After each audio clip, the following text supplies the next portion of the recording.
શ્રી કૃષ્ણ મિત્રો, મારું ગુજરાતી કિચનમાં આપનું સ્વાગત છે. ફ્રેન્ડ્સ, આજે આપણે સરસ બધાને પ્રિય બની રહે ને એવી કુલ્ફી બનાવીશું. કુલ્ફીનું નામ છે ચીકુ ચોકો કુલ્ફી. 5 મિનિટમાં બની જશે. બાળકોને નહીં પરંતુ દરેક વ્યક્તિને પ્રિય બનીને રહેશે એની ગેરંટી હું આપું છું. તો ચાલો શરૂઆત કરીશું. તો એના માટે અહીંયા થોડી એવી સામગ્રી જે ઘરમાં જ અવેલેબલ હોય એ જ લીધેલી છે. તમારે ચીકુ ન નાખવા હોય તો અવોઇડ પણ કરી શકો છો, પરંતુ એ બાને બાળકો ચીકુ પણ ખાશે અને નેચરલ મીઠાશ પણ મળી રહેશે. એટલા માટે આપણે આજે આનો ખાસ ઉપયોગ કરીશું. તો એના માટે મેં અહીંયા 8 નંગ આ ચોકલેટ ચિપ્સ વાળા નાની સાઈઝના બિસ્કિટ લીધેલા છે. 1/2 લીટર ફૂલ ફેટ મિલ્ક લીધેલું છે.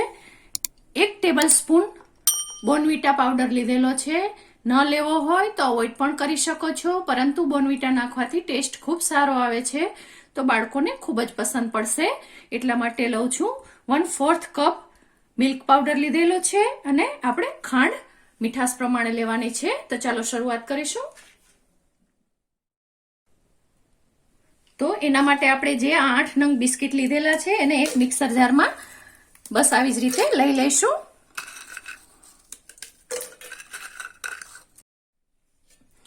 મિક્સર જારમાં બધા બિસ્કિટ લઈ લીધા. હવે આ બોર્નવિટા પાવડર છે એ મેં લઈ લીધેલો છે અને સાથે જ આ મિલ્ક પાવડર છે 1/4 કપ અથવા તો 4 ટેબલ સ્પૂન, અને આ આપણે 2.5 ટેબલ સ્પૂન જેટલી ખાંડ લીધેલી છે. તમે વત્તા ઓછી કરી શકો છો. આ 2 નંગ ચીકુ લીધેલા છે. આપ જોઈ શકો છો એની સ્કિન આપણે રિમૂવ કરી દીધેલી છે અને આ બીને પણ આપણે હટાવી લઈશું અને બસ આમ જ આપણે એડ કરી દઈશું. બંને નંગને એડ કરી દેવાના છે. આની જગ્યાએ તમે ચીકુનું એસેન્સ આવે છે એ પણ એડ કરી શકો છો, એટલે ચીકુ ના હોય ત્યારે એસેન્સ પણ તમે એડ કરી શકો છો. તો આને હવે આપણે એક વખત ચર્ન કરી લઈશું.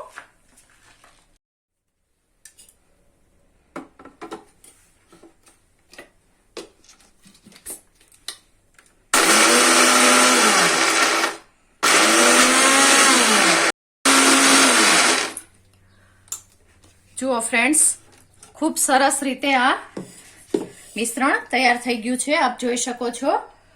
તો હવે એમાં આપણે 500 ગ્રામ ફૂલ ફેટ મિલ્ક લેવાનું છે. કોઈ ગરમ કરવાની કે કશું જ પ્રોસેસ કરવાની જરૂર નથી.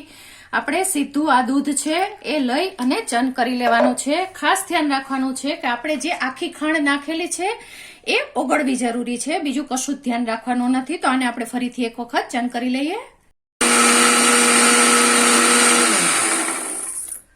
જુઓ ફ્રેન્ડ્સ, ખૂબ સારી રીતે મિશ્રણ તૈયાર થઈ ગયું છે. એકદમ ઈઝી બની જાય એવું છે અને કુલ્ફી ખાવાની ખરેખર ખૂબ જ મજા આવશે. અને આમાં તમને ગમે તો તમે 1 નાની ચમચી કોફી પાવડર પણ એડ કરી શકો છો, પરંતુ અમે કોફી નથી લેતા એટલે હું નથી એડ કરતી.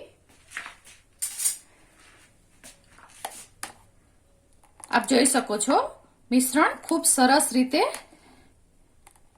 આ ઘાટું થઈ ગયું છે અને વધારે ચર્ન કરવાનું નથી, નહીતર જે દૂધ હશે, જે ફૂલ ફેટ દૂધ લીધેલું છે એનું માખણ થવા માંડશે. એ વાતનું ખાસ ધ્યાન રાખવાનું છે. તો હવે આને આપણે કોઈ પણ મોલ્ડમાં લઈ લેશું અને જમાવવા માટે 8 થી 10 કલાક અથવા તો ઓવરનાઇટ મૂકી દઈશું.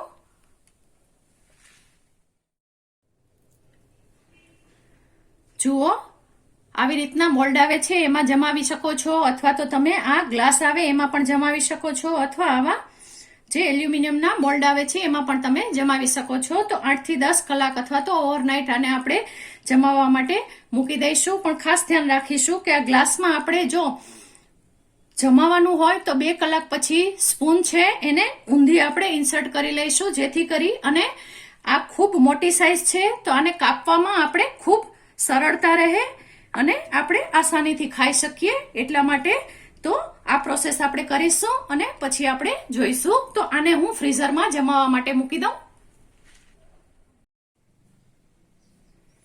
ફ્રેન્ડ્સ, તો આ 7 થી 8 કલાક પછી આપણી સરસ એવી કુલ્ફી તૈયાર થઈ ગઈ છે, આપ જોઈ શકો છો. તો ચાલો આપણે આને એકદમ આસાનીથી નીકાળીએ. તો બસ આવી જ રીતે ફેરવવાનું છે અને આસાનીથી સરસ રીતે નીકળી જશે. આપ જોઈ શકો છો. તો આને હું નીકાળી લઉં. તો ફ્રેન્ડ્સ, તૈયાર છે આપણે આ સરસ મજાની ચીકુ ચોકો કુલ્ફી. બધાને પસંદ પડે એવી. અને તમને ટેક્સચર બતાવી દઉં કે કેટલી સોફ્ટ અને કેટલી સરસ રીતે આ તૈયાર થાય છે. બિલકુલ